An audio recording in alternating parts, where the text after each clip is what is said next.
अस्सलामु अलैकुम रहमतुल्लाहि व बरकातुहू।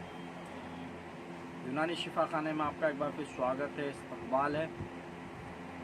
आज हम आपको एक और बहुत ही शानदार और बहुत ही बढ़िया जानकारी दे रहे हैं। तो इसे हम जब भी जानकारी देते हैं तो ऐसी जानकारी देते हैं जिससे आपको फ़ायदा ही हो और बहुत ही आसानी से मिल जाए।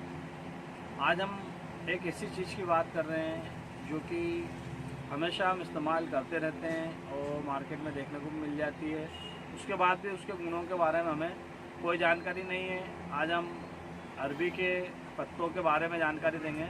ये देखिए स्क्रीन पर आपको अरबी के पत्ते हम बता भी देते हैं। बहुत सारे लोग इसे जानते नहीं हैं कि अरबी के पत्ते होते कैसे हैं, और बहुत सारे लोग इसे कई सालों से इस्तेमाल कर रहे हैं और बहुत बढ़िया से इस्तेमाल करते हैं। बाकी उन्हें यह नहीं पता है कि इसके औषधि गुण कितने हैं और ये कितने फ़ायदेमंद चीज़ है।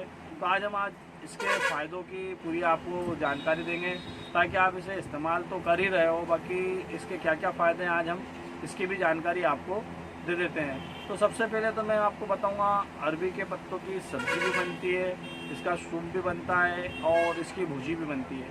कुछ लोग चटनी के रूप में इसे इस्तेमाल करते हैं, कुछ लोग सब्ज़ी के रूप में इस्तेमाल करते हैं और कुछ लोग इसे सूप के रूप में इस्तेमाल करते हैं। आज हम आपको अरबी के पत्तों की पूरी जानकारी दे रहे हैं, अरबी के पत्ते के बारे में, अरबी के पत्तों का सूप बनाकर आपको किस तरह पीना है। तो सबसे पहले हम बात करेंगे जिन लोगों को मोटापा है, यानी कि जो लोग मोटापे से परेशान हैं, जिन लोगों को फैट चढ़ा हुआ है, चर्बी चढ़ी हुई है, उन लोगों के लिए अरबी के पत्ते बहुत ही शानदार होते हैं। अरबी के पत्तों से डाइजेशन भी सही रहता है। अगर आपको लेटरिन की बार बार हजत रहती है या कुछ खाते से ही दस्त की हजत हो जाती है, तो उन लोगों के लिए भी अरबी के पत्ते बहुत ही शानदार और बहुत ही बढ़िया लाभदायक होते हैं। अरबी का पत्तों का सूप वो लोग अच्छे से इस्तेमाल कर सकते हैं और उन्हें अरबी के पत्तों का सूप इस्तेमाल करना चाहिए जो लोग मोटापे से परेशान हैं।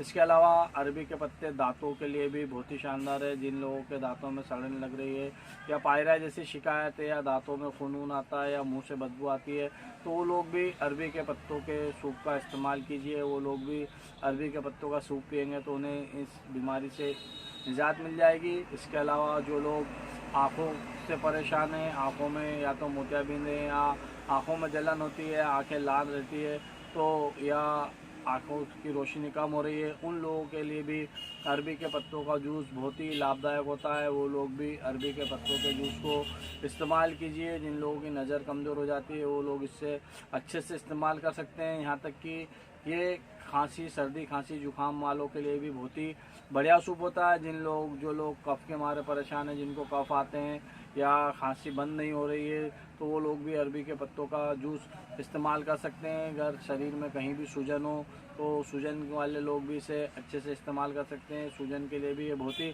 लाभदायक और बहुत ही बढ़िया काम करने वाला है। ये एंटीबायोटिक का काम करता है। इसके अलावा जिन लोगों को शरीर में फोड़े फुंसी हो जाते हैं, पिंपल्स हो जाते हैं या चेहरे पे झुर्रियाँ रहती है या स्किन संबंधित कोई भी प्रॉब्लम है, तो वो लोग भी इसे इस्तेमाल कर सकते हैं। उन लोगों के लिए भी अरबी के पत्ते बहुत ही बढ़िया लाभदायक और बहुत ही फ़ायदेमंद होते हैं। वो लोग भी इसे जूस के रूप में, यानी कि इसके सूप के रूप में इसे इस्तेमाल कीजिए। इसे उबाल कर इसका सूप पीजिए। वो इसे कच्चा बिल्कुल ना इस्तेमाल कीजिए। जो लोग चाहे कि इसे हम कच्चा खा लें या कच्चा इस्तेमाल करें, तो कच्चा बिल्कुल भी इस्तेमाल ना कीजिए। स्किन के लिए हानिकारक हो सकता है, स्किन में जलन करेगा। अगर कच्चे पत्ते आप काटते हो तो आपकी त्वचा में जलन होने लग जाएगी, हाथों में जलन होने लग जाएगी। इसलिए आप इसे उबाल कर ही इस्तेमाल कीजिए।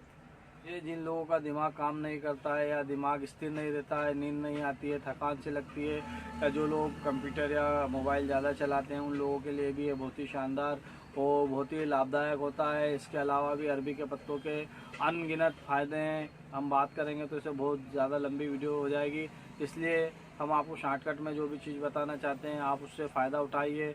और अगर आपको फ़ायदा हो जाता है तो हमारी बात दूसरों तक ज़रूर पहुँचाइए ताकि दूसरे भी इसका फ़ायदा उठा सके।